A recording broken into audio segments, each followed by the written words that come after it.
It's hard to believe that Teo is Ganhai's number one, but I don't think everyone is lying to me.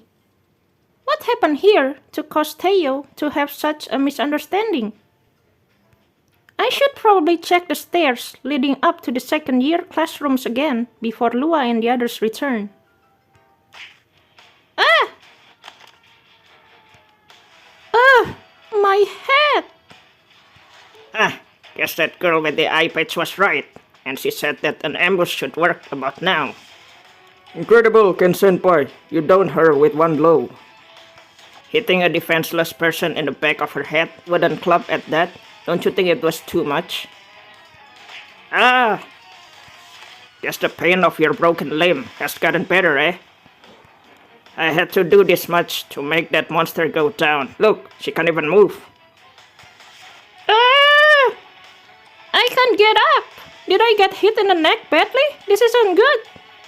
Serves you right, new kid. Can't get up, can you? You'll feel some tingles in your hands and feet. I'm not proud of this, but Anisan used to beat me up so much that I know where it hurts the most to be hit. You have more grit than I thought, Ken. I didn't think you'd come back so quickly. Did you think you could get away with humiliating the Sura gang's vice captain?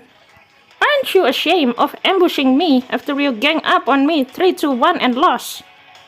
Not really. I figured it out after we fought earlier. You're a monster. It's obvious that I'll be no match for you if I face you head-on, so I resorted to the other measures. Your self-analysis is more objective than I thought, Ken. What's more important than my pride is making an example out of you. It's crucial to show the others what will happen to them if they dare go against the will of the Surag at Ganhai. Personally, I don't hate loose cannons like you, but it's a shame it had to turn out like this. Here's payback for what my subordinates have suffered, starting with your legs. Anisan? What is going on here? Although it is none of my business, what are you doing by gathering everyone after I have retired from Sura? But you always seem to disappoint me, Ken. Hwayoung Onee, this is, well... Take my hand and get up, Adin. Oh, okay. Ken calls her Anesan, and if she has retired from Sura, could it be? You kept talking about a transfer student coming a few days ago, and that was Adin. Very well, but you said you were going to recruit her. Why are the three of you lynching one kid? Anisan, I don't know how you know the new kid, but she broke our members' limbs. I believe we need to make an example out of her and show everyone what will happen if they mess with a member of the Sura gang. Oh, then was the Orti incident also dealt with under the same excuse to make an example out of her too? I told you before that it wasn't our doing. Just look at what you did to Adin. Even if I consider your words as an excuse, you have nothing to say, don't you? Anisan! Since you wouldn't come forward, I had to do something. After that incident, you never showed up once. But why are you now trying to interfere with what I'm doing? I didn't intend on that, but that doesn't mean that I will put up with something that offends me. Then why don't you beat me up like you did before? All I'm saying is that you shouldn't interfere if you're going to keep being a bystander. Anyway, I've said my piece. Don't you get the transfer student involved in something you started? Sure, fine. Do whatever you want, damn it. Forgive me, Adin. I'm ashamed you had to see that. No, not at all. Thank you for helping me. Senpai? Anesan? Call me Hwayoung. Hey, okay, Hwayoung. So, you are the retired leader of the Sura gang? Yes, that's right. So you've already heard the rumors about me. I heard you kept flunking to remain in school. Why are you bringing that up? Because it's interesting. A high school girl in her 20s. Are the rumors true that you're doing it on purpose? I kept flunking because I didn't have enough credits and attendance due to personal matters. Oh, I guess it's more ordinary than I thought. That's a little disappointing.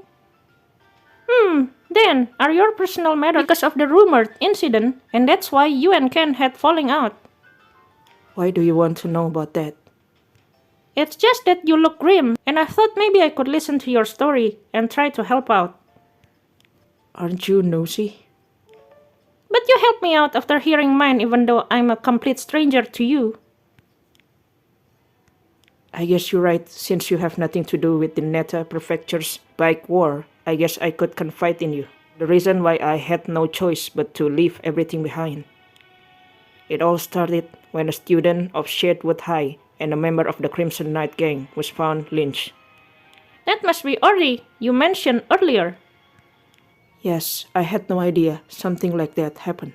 But then, the Crimson Knight's Vice Captain Pyrrha came to us and accused us of being behind it.